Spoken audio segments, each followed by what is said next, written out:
Bonjour, chers amis. Après avoir abordé la fidélité dans le mariage, voyons la dernière caractéristique de ce sacrement, l'ouverture à la vie.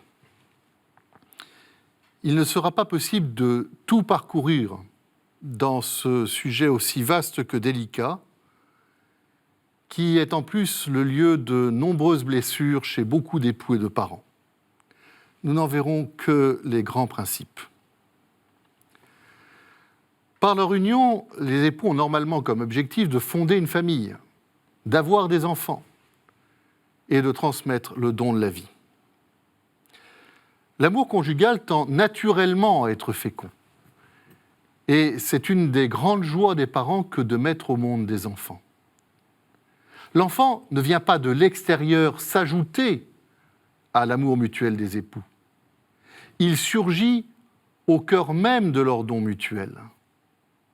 Il en est un fruit et un accomplissement par lequel les parents participent à l'œuvre créatrice de Dieu et à la construction de la société humaine. Dès lors, dans la foi chrétienne, un amour conjugal vrai et bien compris est ouvert au don de la vie et à cette fécondité, dont l'Église veut montrer toute la valeur et toute la beauté. A contrario, ne pas avoir cette volonté au moment du mariage peut être le signe d'un repli sur soi égoïste des fiancés et rend invalide le mariage, car cela revient à rejeter une partie de ce pourquoi il est fait. Mais s'ils sont appelés à donner la vie, les époux doivent la transmettre de manière responsable, en tenant compte de leur santé, de la situation économique et sociale de leur famille, pour décider du nombre d'enfants dont ils peuvent assumer la responsabilité. Ici se pose la grave et délicate question de la façon de gérer la fécondité au sein de l'union sexuelle des conjoints. On touche ici les sujets complexes et fortement polémiques de la régulation des naissances, de la contraception, du handicap, de l'interruption de la grossesse, de l'infertilité, de la procréation médicalement assistée, de l'adoption, de la bioéthique, du célibat, et plus largement de la grandeur et de la beauté de la sexualité humaine. Ce sont des sujets à eux tout seuls, qui méritent qu'on les aborde à part et qui dépassent le thème du sacrement du mariage et le cadre de nos entretiens.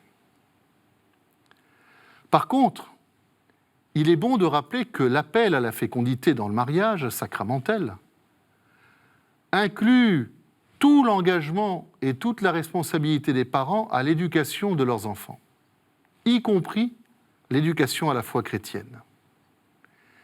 Car le terme de fécondité ne se limite pas simplement à la reproduction. La fécondité, c'est plus largement faire germer chez les enfants l'amour, la générosité, le goût du service et du don de soi, la solidarité, le sens de l'autre, le sens de l'existence, le véritable exercice de la liberté et de la responsabilité. C'est aussi cela, pour des parents, que d'être au service de la vie. Quant aux époux qui, malheureusement, ne peuvent avoir d'enfants, ils peuvent néanmoins avoir une vie conjugale pleine de sens, humainement et chrétiennement, d'une autre manière que l'engendrement physique. Leur mariage peut rayonner d'une fécondité, de charité, d'accueil, de service et de sainteté. Cette ouverture à la fécondité dans le mariage fait que la famille chrétienne est qualifiée d'église domestique par le Concile Vatican II. Les parents chrétiens ne transmettent pas seulement la vie biologique, mais aussi la vie spirituelle. C'est d'ailleurs ce à quoi ils s'engagent lors du baptême de leurs enfants. Les parents sont pour eux les premiers témoins de la foi, les premiers éducateurs de l'Évangile, par la parole et par l'exemple. On pourrait aussi parler des grands-parents, si importants dans les familles. Ils sont les garants de l'affection et de la tendresse que tout être humain a besoin de donner et de recevoir.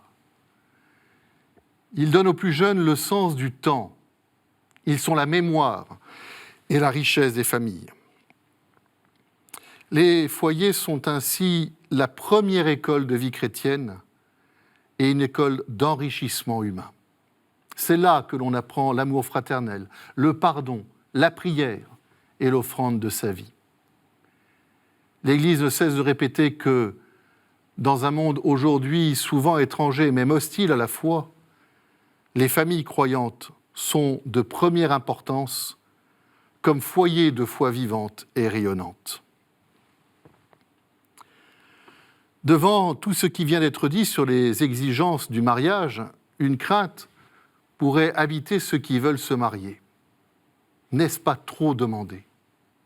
Ils pourraient croire que pour se marier, il faudrait déjà avoir toutes les qualités pour aimer et être aimé pendant les décennies que va durer leur mariage.